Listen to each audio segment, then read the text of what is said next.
everyone, welcome. So if you don't know who I am, my name is Robin and I own Robin's Healing and Robin's Healing Herbs. And today I wanted to discuss the energy of sage, okay? So I sell sage in large bundles and small bundles, but the one I wanted to discuss today is this beautiful white sage. It's $9, and again, it's extra for shipping, but I recommend every single person own sage. It's your best friend. So again, if you don't own sage, I recommend getting a bundle. So what is sage?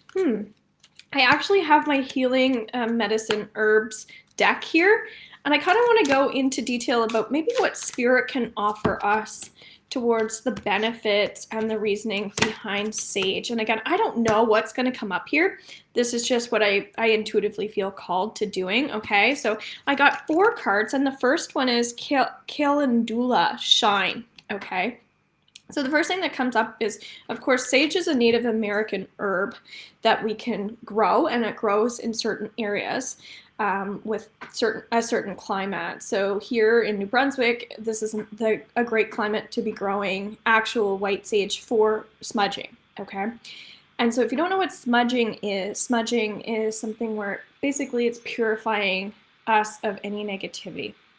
There's a lot more to it. Again, there's a lot of culture around this.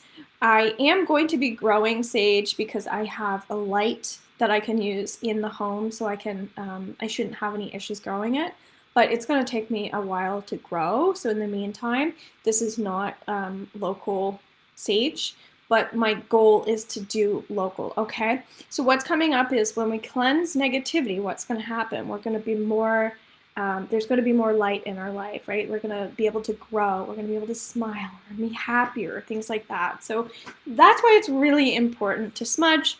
You want to smudge basically whenever you're feeling like maybe you've had a big release. You're going to have a release.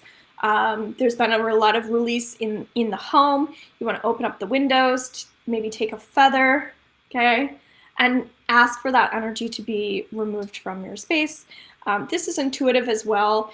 There's a lot of structure around it if you want there to be structure. Otherwise, you're just making sure that you're lighting it and you're moving the energy around. Trust that it's going to flow where it needs to go. And again, make sure that your windows are open, okay? You can also sage outside.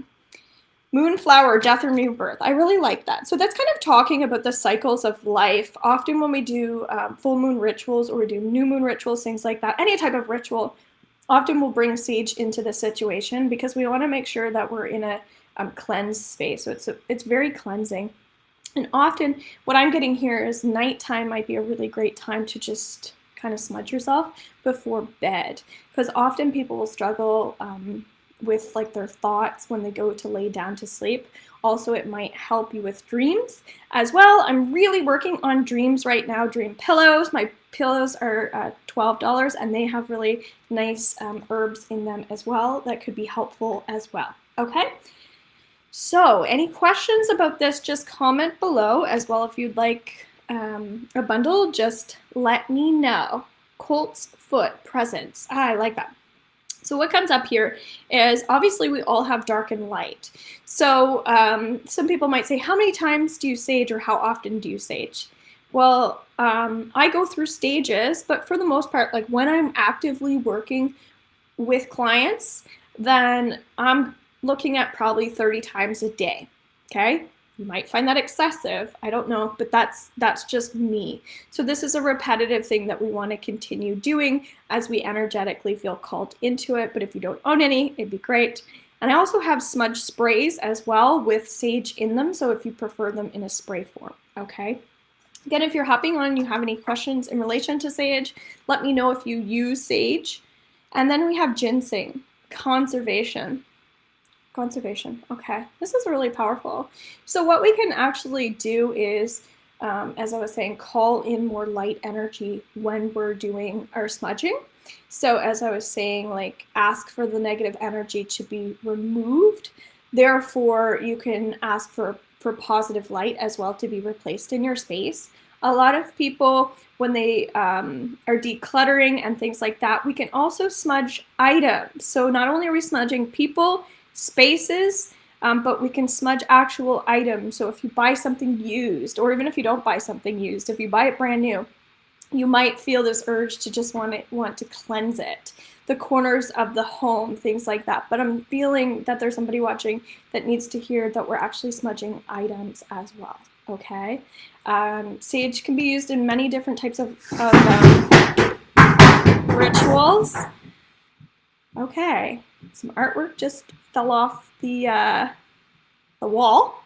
So again, if you have activity in your home, okay, if you have any type of like spiritual activity in your home, if you're a very sensitive empath, you might want to, especially if you're moving into a new home, things like that, make sure that you smudge that home.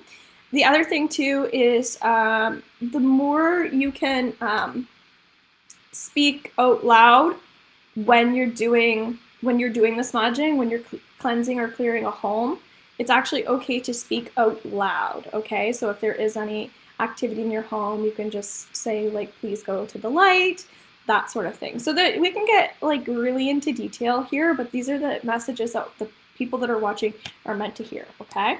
So love you all. And again, if you're on my YouTube, thanks for subscribing. Bye for now.